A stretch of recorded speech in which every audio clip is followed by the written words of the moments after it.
and the Panchatattva Mahamantra. And we develop pure love of Godhead. You see? That's what Narada told Vyasadeva. Okay, so you've given all these instructions that basically offer some exchange of service. But exchange of service is not love. Exchange of service means business. I give you this, you give me that. Huh? It's a deal. I do this for you, you do that for me. Deal? Deal. Okay. That's not love. You see? That's an exchange.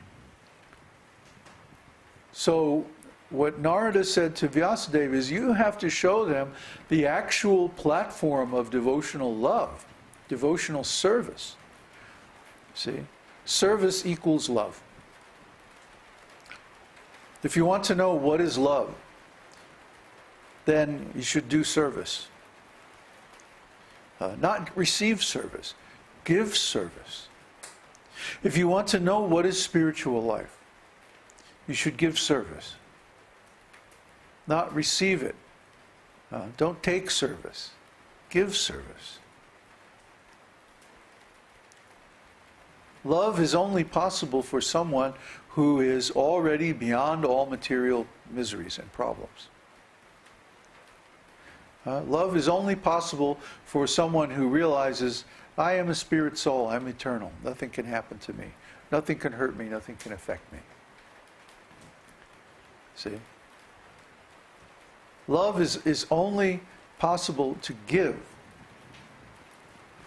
That's what love means. It means giving. Giving what? Giving service.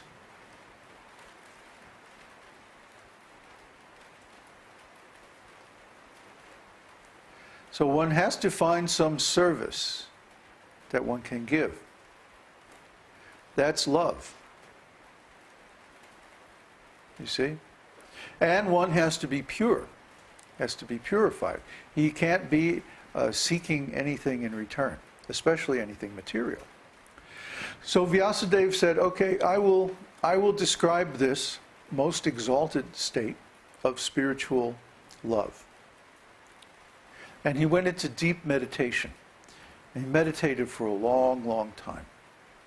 And as he meditated, he was thinking of writing. How can I write about all these wonderful things? So as he meditated, he wrote down some notes. If you've ever been in a class and you wrote down some notes while listening to the lectures, and then you read them afterwards, and they're like really hard to understand. And nobody else but you could really understand what those notes are about.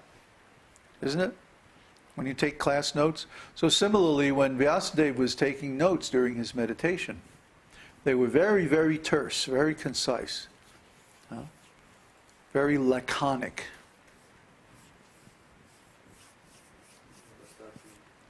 Terse, concise.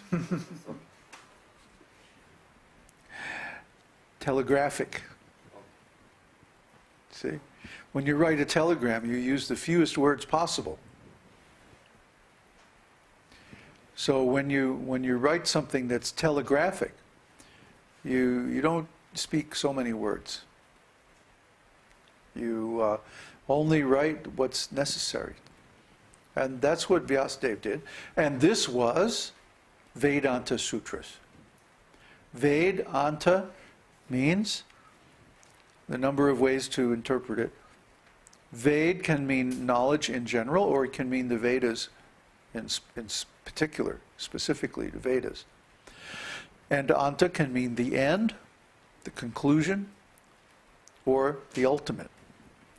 So Vedanta can mean the end of the Vedas, the end of knowledge, the ultimate conclusion of the Vedas, the ultimate knowledge. See, it actually means all those things. So Vedanta is very, very, very high. It is effectively Vyasadeva's notes. So when you take notes, especially when you're a writer, it means that you intend to do something with those notes. you're going to write something based on those notes.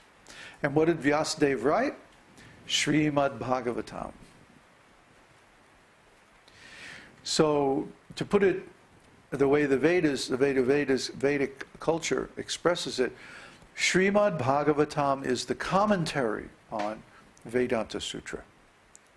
Whenever you have sutras, whenever you have these short telegraphic sentences, or they're not even sentences sometimes, they're just one or two words sometimes, then you have to have some commentary to explain it. Because it's not possible to understand unless you have someone to guide you and show you how to explain. So, Śrīmad-Bhāgavatam was Vyasadev's commentary on Vedanta. And this is noted in quite a few places in the Vedas. This isn't just our speculation. It's there in Śrīmad-Bhāgavatam itself. And it's also there in some of the more ancient Puranas. Matsya Purana, Linga Purana, like that. So Śrīmad-Bhāgavatam contains the essence, or the highest knowledge, or the conclusions, or the ultimate knowledge of the Vedas. It's also known as the cream of the Vedas. When you get milk, after a while it separates and the cream rises to the top. Most people in America have never seen this because all the milk that you get has the cream already removed. But real milk right from the cow, if you let it sit for a little while, the cream will rise to the top, and the cream is like really, really rich and delicious. So the Śrīmad-Bhāgavatam is known as the cream of the Vedas. It's the highest knowledge, it's the richest, the most nourishing food. Milk is generally considered the most pure food in Vedic culture. So then the cream is the purest of the pure, you see?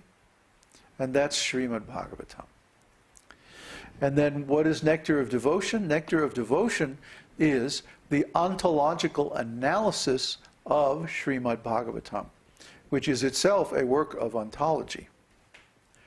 It's an encyclopedic presentation of the entire scope of knowledge discussed in the Vedas. You'll find almost everything that's discussed in Śrīmad-Bhāgavatam is also discussed in other places. But only in Śrīmad-Bhāgavatam have all these things been brought into one place, one scripture. 12 cantos, 18,000 shlokas. Each one is perfectly composed. And it describes everything. It describes everything that is. It describes everything that exists, from the lowest level of simple material elements all the way to the highest level of the most refined stages of consciousness. Everything is there. And everything in between. So try to understand how wonderful Śrīmad-Bhāgavatam is. And if you have any trouble understanding it or realizing it, Nectar of Devotion is there to explain everything. So that's why we think it's very important to go through the Nectar of Devotion in a very detailed way. Literally reading every word and commenting on it. Because in the period of time between Prabhupada's appearance and pastimes and today, people's understanding has changed. A lot of things that were very clear in those days have become very confused in these days. And this is, again, it's mainly on account of the misunderstandings of my godbrothers and how they have taught people in a different way from Srila Prabhupada. And if somebody claims, well, how can you say they're teaching in a different way? Well, why are they changing the books?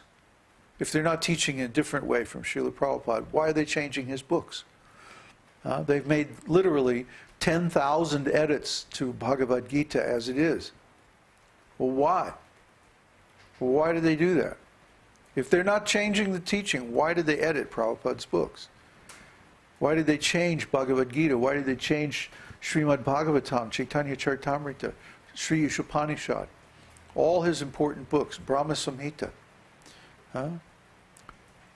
Well, I mean, doesn't that mean they're teaching something different? They're saying something different? They're putting different words in Srila Prabhupada's mouth than he himself would have chose or did choose? You see?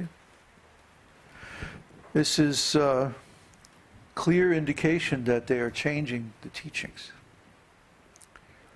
Well, what is the need to change a teaching that's eternal? What is the need to change the absolute truth? The absolute truth is always true. Why would we need to change it? See? This is the principle of Arsha Prayoga. Arsha Prayoga means that